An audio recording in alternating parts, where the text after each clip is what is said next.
Banana bearded bro and bro. Banana bearded bro and bro. Welcome back, Granola Man. Hey. And our special guest, Little Ryan. Just kidding, Ryan.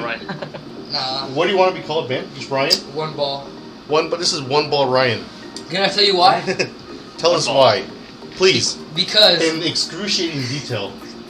Because one time when I was playing pool, I said if I hit this ball, I like men, and I made it in, and it was the one ball. And it was the one ball. And it was the one ball. And that's how nicknames work. Man. Yep.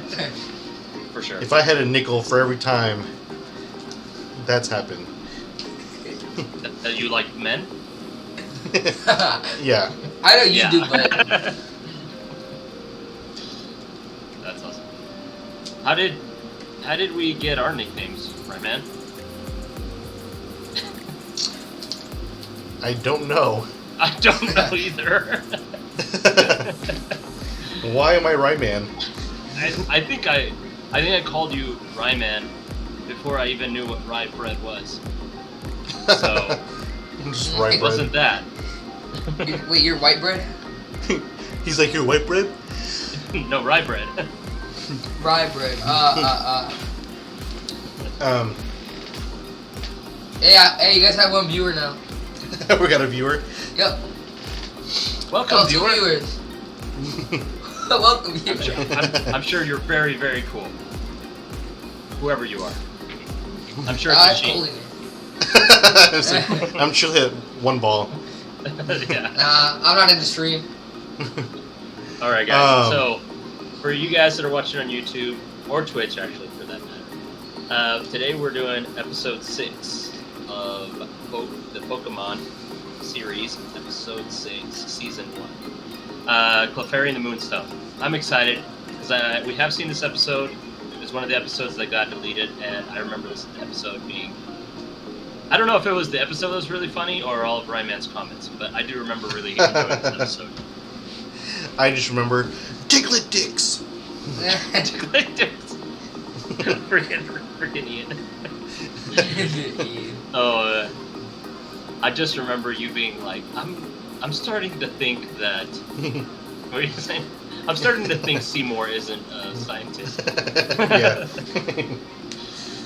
I don't even watch Pokemon, so I think I went too forward in time. That's alright. You don't have to know anything about Pokemon to enjoy this channel. Nice. Right, Rayman? Yeah, nothing. What's your nickname? He's Granola Man. Granola Man, yeah. Can I just borrow you? Can I just call you Granola Bar? Yeah, it works too. Yeah, I've actually gone by that before. I think I was named after granola bars, and Rayman was named after rye something. Rye bread? Rye, just rye. I'm gonna call you white bread. I'm white bread. He's. Although he is Peruvian, so that doesn't work actually. Oh yeah. Oh yeah. Oh yeah. I guess I am. You awake there, Rayman? You defended my honor. Yeah. You guys have a YouTube channel? We'll call you Inca Man. Yeah. We're gonna start calling you Inca Man. Well, let me go ahead and start recapping all over everyone here. Last episode was Showdown in Pewter City. We got to meet Brock in all his glory. And in all his glory, I mean in his pink apron. It was glorious. It was so glorious. What happens is Misty's still following Ash around because bikes, and Ash is wanting to go to this next city because gym badges.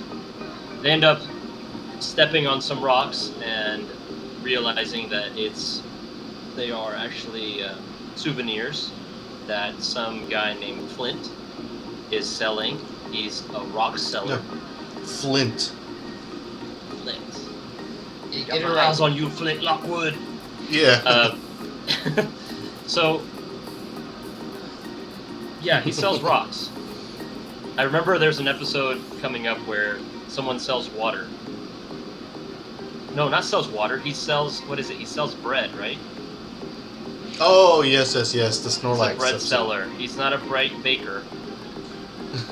So he doesn't make bread.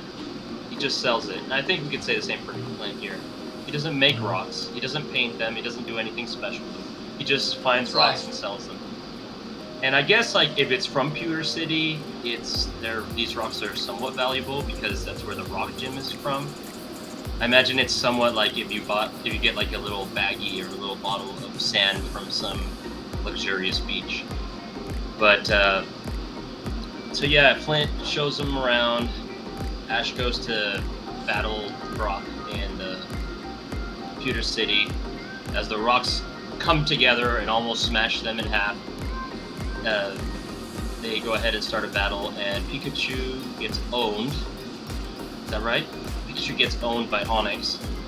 Mm-hmm. And so he quits, Ash quits, and then goes with Flint. And Flint shows him that Brock actually has tons of brothers and sisters, and he takes care of them. And so and that's his weakness. And we should have exploited that to begin with instead. Yeah. And so once Ash finds out that Brock's a little wuss, he decides to challenge him again. And so, but first he needs to overpower Pikachu, even though Pikachu's already pretty much a suicide bomber. Mm-hmm. He's a so they go ahead and they put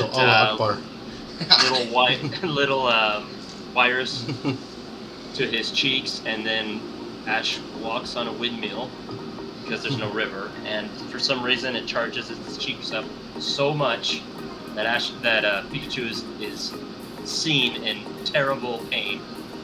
But he gets so overcharged that he's able to go into this gym now and actually fry a Geodude. And when it's time to fight Onix, the Pikachu's thunderbolts are going all over the place, and he hits the sprinklers overhead, and just Onix gets really wet. And there's nothing worse than a big rock hard wet Onix. Mm-hmm. So I got really wet I guess too. when he's You gotta stop. we all know You how gotta that stop feels. with that. We all know how that feels. Yeah.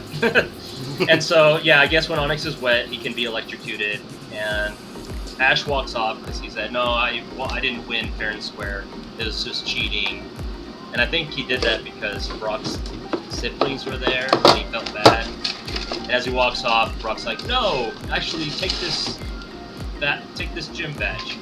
And he says, "I don't want to be a Never return. I never want to see you here again. You hear that? If you come back, we'll kill you." Oh my god. Oh yes. I was like, where's that from? Lion King. And so he goes into a rant where he's like, "Here's the gym badge," and Ash is happy. He just wants to leave, but Brock's like, "No, wait. Let me tell you how much I love breeding. What? I love Breeding. Pokemon breeding. Like I don't even want to be a gym leader. I just want to breed Pokemon all day long." It's like, I'm super readable, so I And breed Ash, up. right. And so Ash is just like, okay, man. Like, good for you. Let's get out of here. I'm gonna get out of here. But then they find out Flint comes back, and they find out Flint is actually Brock's dad. So Brock finds this as a perfect opportunity for him to breed away. So he gives all responsibility of his siblings to the dad that has not been around for years and knows nothing about these kids, and then just takes off without saying goodbye. And that How much episodes are we is watching the today? showdown in Pewter Just City. No, let's watch 3. 3? Yeah. How long is each episode? 22 minutes. Yeah. But we're gonna play some games too. Oh, what do you mean games? Like, Pokemon. come on, we can play like Rainbow or something. That's all we do here. Pokemon? Nice. Yeah. Well, do you have anything to add to that, Ryan? Yeah, I was like, you know what we should start doing is keeping a tally of how many buildings Ash destroys, Because Oh, with that's not a bad idea. with that windmill and the Pokemon Center, that's 2. Yeah, that's not a bad idea. I like it. Well, shall we start? Yeah. Is there, well, before we start, any updates or anything in your? Yeah, I mean, sorry guys, I have just been super busy looking for a new job right now, but I promise this week I will be giving out the next Goosebumps episode of Scream Appeal. Say cheese and die. So it'll be coming out this week. Yes. I haven't had any progress either. I'm a pretty crazy week. Yeah. We will put our priorities straight and focus less on work and spending time with our families so that we can give you guys more Pokemon content. More content. / Goosebumps. And so... Less depression. Less You depression. can count on us. Sounds good. Alright, you ready to go? What is it that Peacemaker says? All I care about is peace. I don't care how many women or children I need to kill. Yeah. Dang, that's a lot. We're gonna have that mentality. We're gonna have that mentality. YouTube, Pokemon if you're at watching any us on cost. YouTube, we're gonna BRB. disappear for a second, and then we'll be right back, and we'll be talking about what happened on the episode. But we'll leave the link below so you can watch the show on live. I'm gonna get you canceled by the things I'm gonna say. What? Oh no. I'm gonna get you canceled by the things that I'm gonna say. Oh, canceled? No, Yeah. don't do that. I'm gonna get you banned. Just first time on the show, just threats. I'm gonna bomb your house. He's definitely Brad's son. Yeah. Bradson. I'm gonna Good give name, death Bradson. threats. Bradson. I like Bradson. That's a good name. My Alright. name should have been Bradson. Hey, let me know when you're ready to 3, 2, 1, okay? Yeah, I'm ready Alright, whenever let's- you are, bro. Let's go.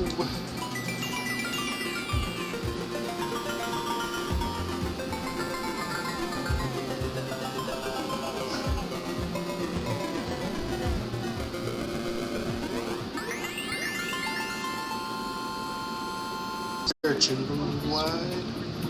Power that's inside. Boom, boom. Shake it, boom, boom, yeah. So, Boom, boom, boom. I want you in my room. all right, Welcome back, YouTube. Oh, I'm a little bit ahead of you on that too. Huh? From both of us. Yeah. Hey, I like this episode. Yeah. I just want to say that before you start saying whatever you need to say. I hate it. Definitely one. This is definitely. No. See me crying as you recap everything. Yeah. Oh, good. No, man. This is one of my favorites from season 1 for sure. Yeah, for sure. But I'll let you get to it. All right.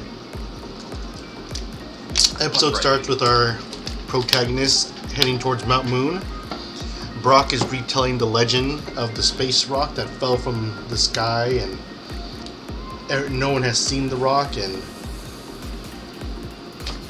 they get to the cave and see a man in a white coat being attacked by a bunch of Zubats.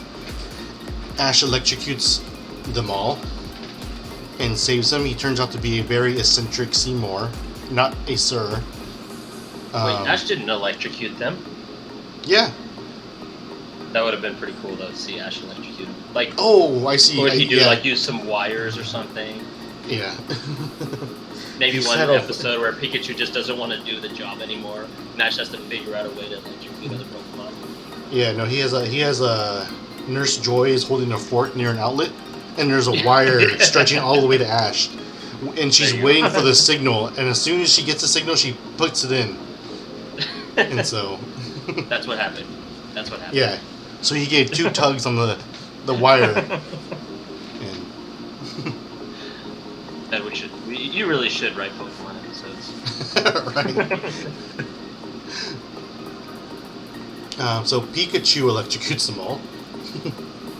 Oh yeah, Under that's what happened. Ash's dictatorial command. Yeah. They made a Pikachu sandwich in celebration. Got electrocuted again. Seymour leads them. His name is Seymour, not Sir. Leads them into the cave and explains that someone has hung lights everywhere and it is confusing the Pokemon, which is why he got attacked. They go a little further in. They find out it's, of course, Team Rocket. Although this time, ironically, they have a shovel and pickaxe, but there is no hole to be seen. They're just showmen. They're just showmen. The greatest showman. The greatest showman. It probably wasn't even a real pickaxe. All right. Yeah. It wasn't even a real mountain. They're just. It's just a runway.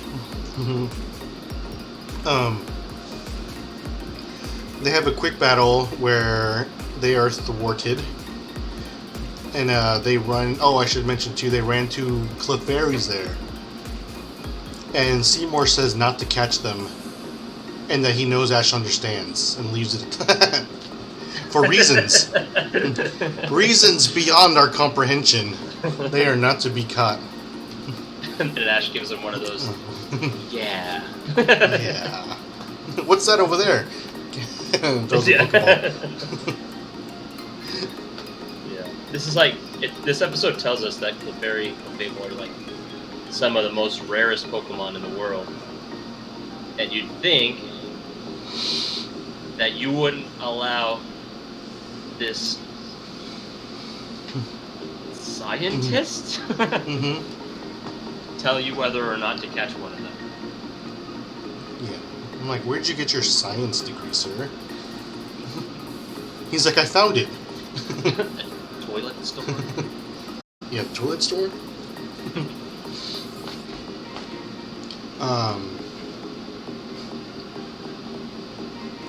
Okay, so they follow the Clefairy out, and it leads them to a giant Moonstone, where they put little rocks around it.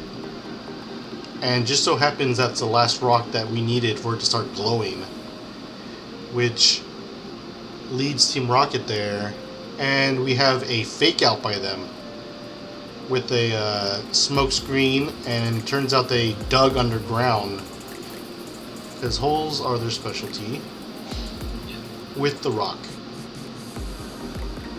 Onyx gives chase, as do everyone else. As they are going down a hill on a sled with the rock, Onyx does a perfectly timed dig. Pretty epic showing. And gets smashed in the face by a Coughing. It is a one-hit KO. And Coughing falls to the floor happy as can be. So good. So But then, the Clefairy start doing the metronome. And just explode, shattering the rock they pray to, killing the gods of their generations, and who knows how long they've been there.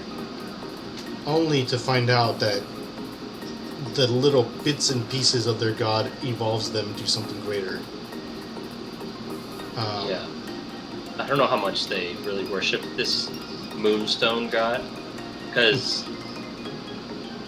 Seymour had to explain to them, hey, isn't this rock like who you were praying to, and now it's gotten stolen? Shouldn't you go after it? And they're just like, oh yeah, that's a good idea. Oh yeah, I guess I should protect. Think about that. My God. I think they probably just had nothing else to worship, I imagine. Yeah, they go back to the cave, where Seymour decides he's going to live amongst the Clefairy. Forever. Legend has it, he's never been seen again. They took out all the lights, and he just lives in the dark in that cave. Like a real scientist. Like a real scientist. Touched for the very first time. Oh wow. You made that episode sound so much worse than it was. They leave the cave, and they find out that Gary has already passed through Mount Moon, is on the Cerulean City, and that he wrote that Ash is a loser, upsetting Ash, hurting his feelings. Well, the truth hurts sometimes. Mm-hmm.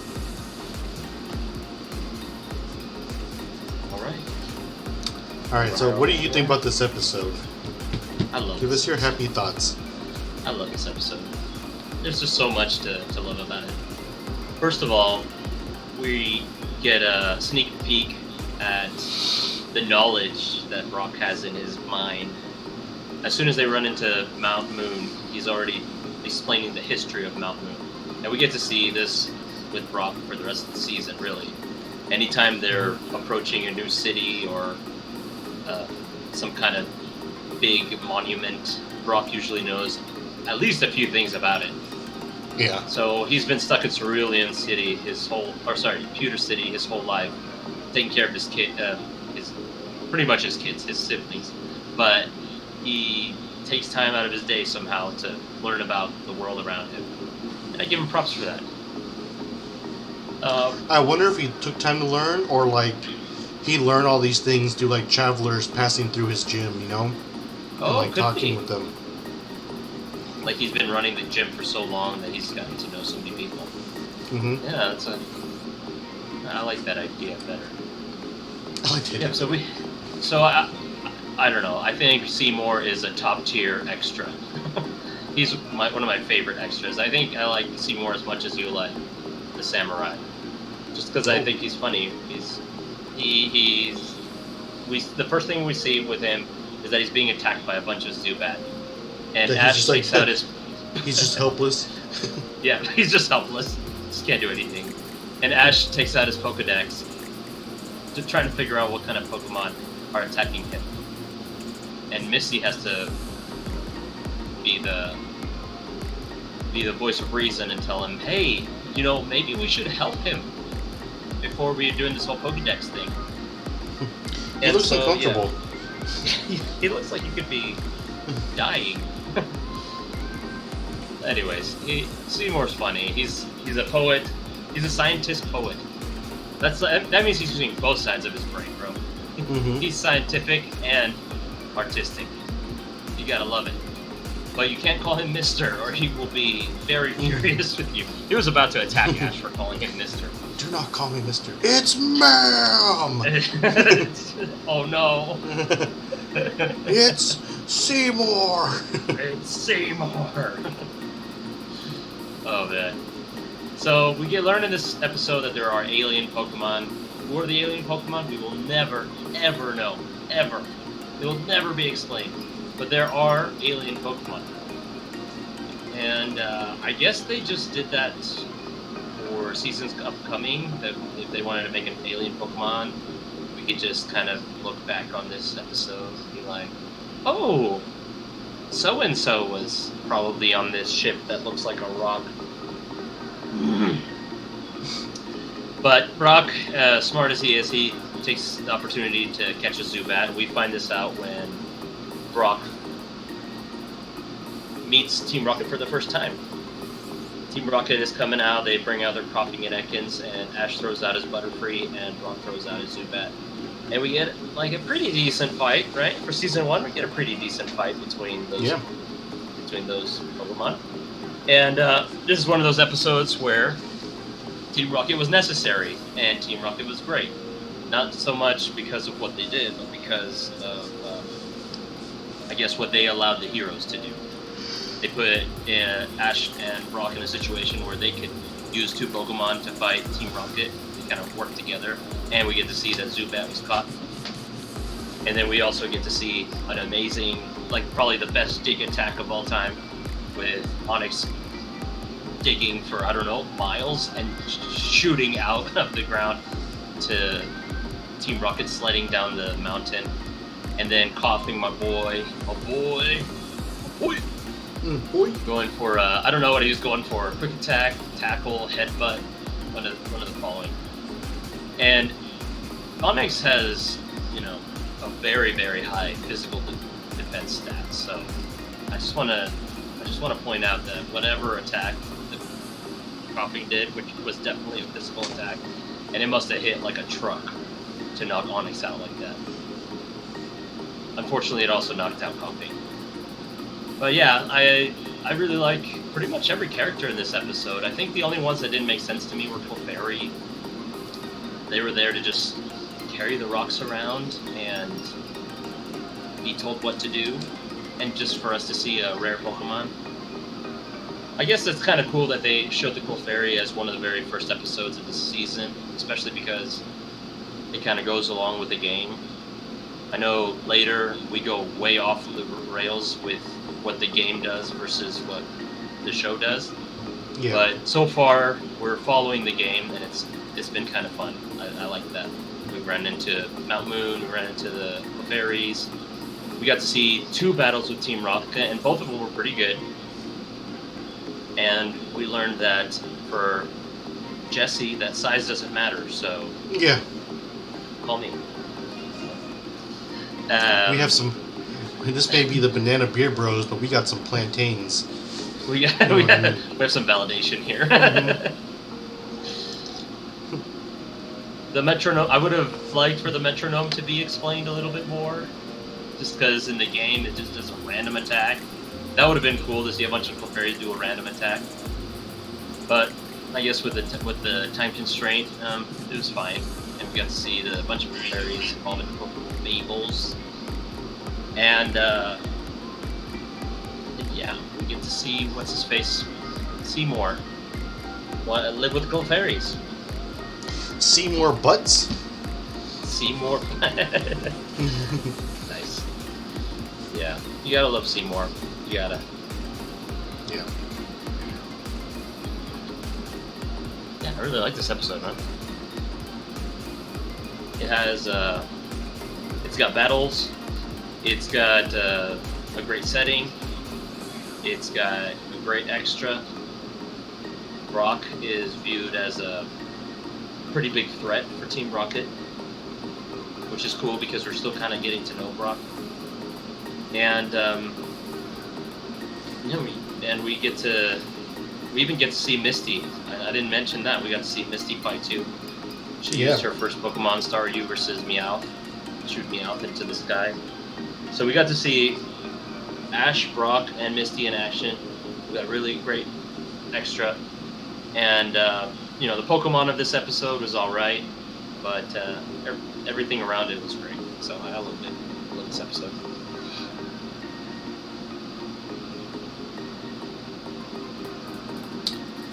My turn? Go ahead. You falling asleep, brother? I was listening. I also really enjoyed this episode. It's definitely like top 5 of season 1, you know? For sure. I don't know if it's just 'cause it's so funny or what. It's so entertaining, you know? Yeah. A couple things do confuse me though. Like, I wonder how there's this legend of the space rock that fell, but if no one's ever seen it, like how the legend came to be, you know? Not a nitpick. I'm just curious how that happened. Yeah, because we don't get an answer. But I do when the episode starts, like I noticed like this is kind of like a trend, but it's a really weird one for Pokemon to have. Is like a lot of the catching is done off screen, like the Zubat and the Weeping Bell, you know. And not Ash's Pokemon to clarify. We get to see Ash's Pokemon get caught, but I don't know if it's like a time constraint thing or what, but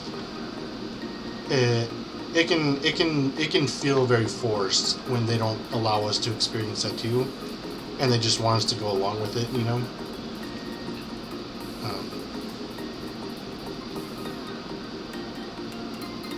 Seymour is definitely a character. I would have loved to see more of Seymour. Like this was like a 2-parter or something, you know, like. Ditto.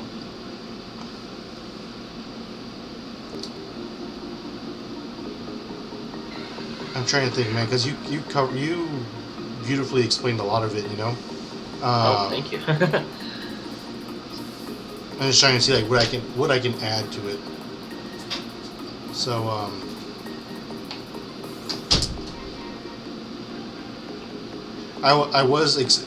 my expectations were not met at one point. I was expecting everyone to get scratched when Misty was in the water. I was kind of relieved to see it avoided. Oh, with me out. Yeah, I thought it was coming for sure. I was bracing myself. Oh man, it just stings watching that. Every time Meowth gets that off. And while the battles were great, just like the inconsistencies, like in the power levels, like they're so noticeable when they put it so back to back. Like Ash defeats Team Rocket all the time, no problem, you know. But then Ash struggles with Brock, and then Team Rocket can beat Brock, but not Ash. And it's like this like weird triangle now that they're all in. They can beat each other, you know, but not the opposite way.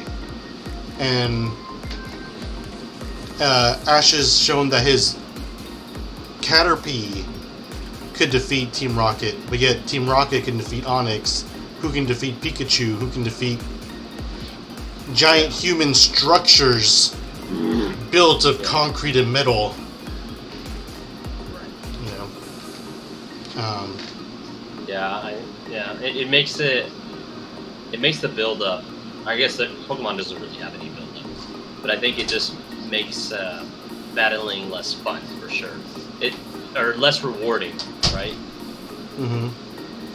Yeah, because like battles Coughing beat Onyx in one hit, which I loved because I'm a huge Coughing fan. But it doesn't make it definitely takes a lot away from Onyx. Yeah, because now we know battles are decided by plot instead of power. Yeah. And it takes out the like suspense of who's gonna win, because now we know the person who wins is the person we need to win in order to further the plot along. It's not. It's like we don't even have to work up. I feel like Dragon Ball Z does a good job of this, but like, for example, if Meowth was really strong and could beat Pikachu and could beat all of Ash's Pokemon, and then he has to work up to be able to beat Meowth, it would mean a lot more. And then maybe Meowth could be, you know, lower level after that. You know, like maybe Pikachu could beat Meowth whenever he wants to.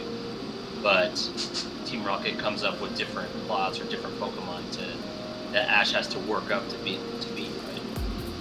Yeah, that's definitely different. I wish they took a route where like there are ways they can keep the power level consistent but still have like, you know, like their Team Rocket can overpower them, you know, but when all three of them combine forces, they overwhelm Team Rocket, you know? Or maybe the Clefairy join the fight and can overwhelm Team Rocket, you know, like they have to be clever, you know, in order to defeat Team Rocket, keeping Team Rocket a threat, keeping the power levels consistent, and still having like a fight, you know? Yeah. That would take a lot more work, wouldn't it? You know.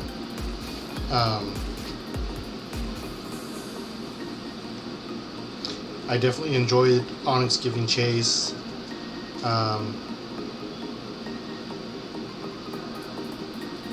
Yeah, I feel like you covered the rest. That's really all the thoughts I had in my head.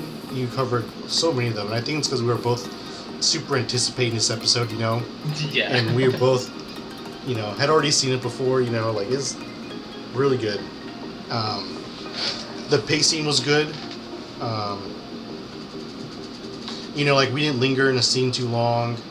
I feel like the Clefairies, we definitely got to see their society as we got to interact with these Pokemon. We got an amazing side character who, you know, we got plenty of, and he didn't like overstep or overwhelm us. Yes. And he wasn't just like background either. You know, he was definitely a part of the episode. Scenery was great. We had more than one scene. You know, we had outside the rock tunnel. We had inside the rock tunnel. We had at the moon rock. We had at the base of the mountain. Scenery was good. Pacing was good. Characters are good. This just has like the making of a really good episode. You know? Agreed.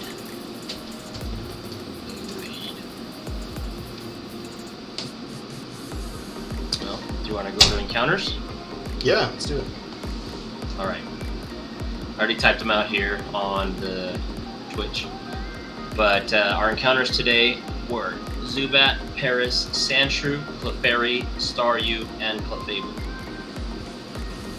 Who you got? Who you picking as your encounter? I'm gonna go with Clefable, just because the Pokedex said it's super rare. Well, it said about Clefairy, but I assume Clefable's even rarer. No, yeah, they said it about Clefable. So, yeah, you could sell it for some good money. Is that what you're thinking? Yeah. That's your thought process parts. there? Mm-hmm. Parts? Sell it for parts? Mm-hmm. Yeah, I can't pass up Zubat, because Golbat's one of my favorite Pokemon. And Crobat doesn't exist. I do like Crobat too, though. Yeah, Zubat. I'll just go around confusing everyone. Whenever I have a hard time or I have to confront a situation I don't feel comfortable with. If I'm Zubat, confused... Supersonic! If I have to be confused, so do you. A minute. Job interview. Zubat, Supersonic! I imagine I could probably get whatever I want if I could just confuse everyone. Yeah. That's probably why Team Rocket thinks they could rule the world with Zubats. And Rattatas. And Rattatas, yeah.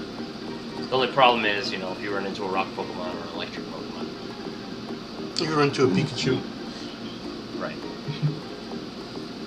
Yeah. Well, as a rating, I am going to give this 4.5 coffee tackles to the skull. To the 4.5. To the face. To make this episode perfect, I really do think if this is an episode about Clefairy and Clefable, I don't feel like we got really anything from this Pokemon. We don't really know what they're about. We don't really know what their personality is. We just know they don't really know. Yeah, I guess we know one of their moves, and we know what they evolve into after this episode. But they really seemed like brainless Pokemon. I don't know why anyone would like Clefairy, other than I guess its design. Are they considered cute? I think some people would consider them cute, but... Who did we ask last time? Stephanie? If a Pokemon was cute? We asked my sister Janine. I think she said that Jigglypuff was cute, or like that she thought Clefairy was cute.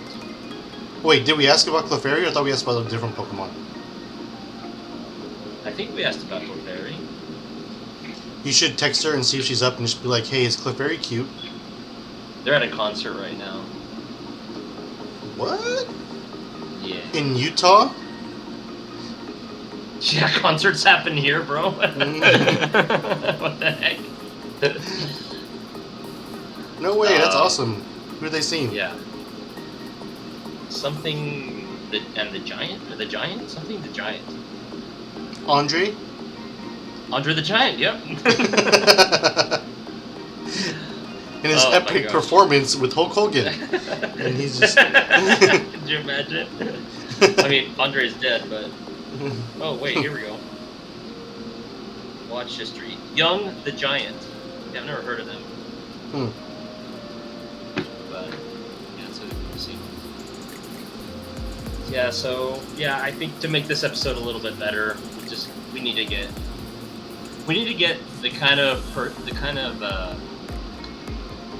character development that we get with like Mankey.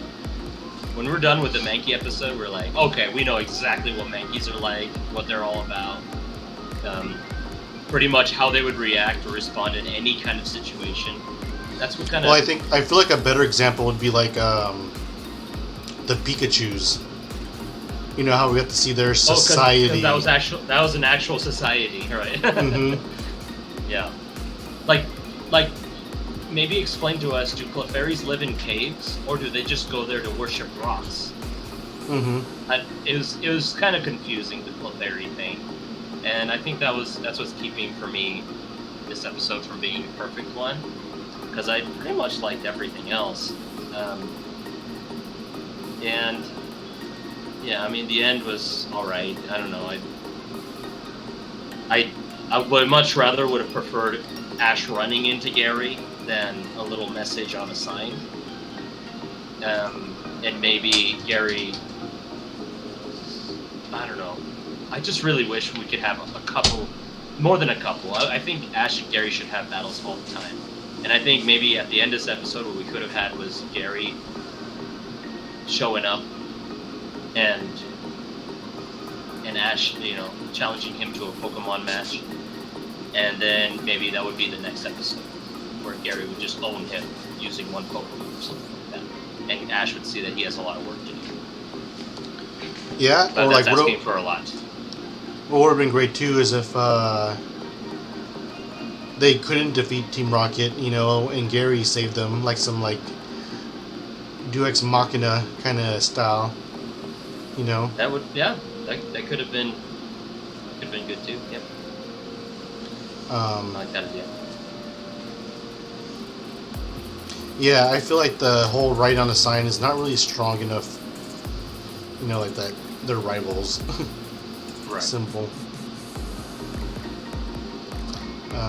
What would you rate this episode? I'm gonna give it 4.8 Diglett dicks. Yeah, vintage. Calling the callback.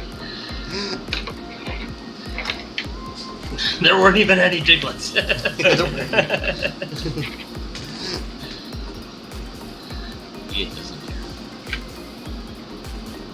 And if I could make an improvement, I think for me it would be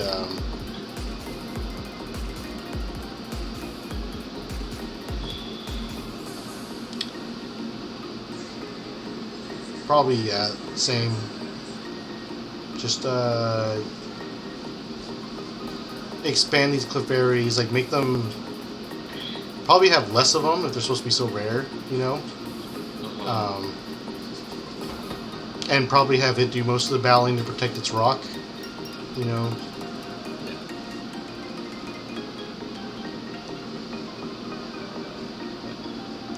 Sure. Overall, pretty good episode. Yep. Alright. Well, you guys know where to keep those bananas. Hanging Where the sun chin. don't shine. Oh. Oh! Just kidding. Okay. Yeah. And, just keep breeding. Alright guys, peace. See ya.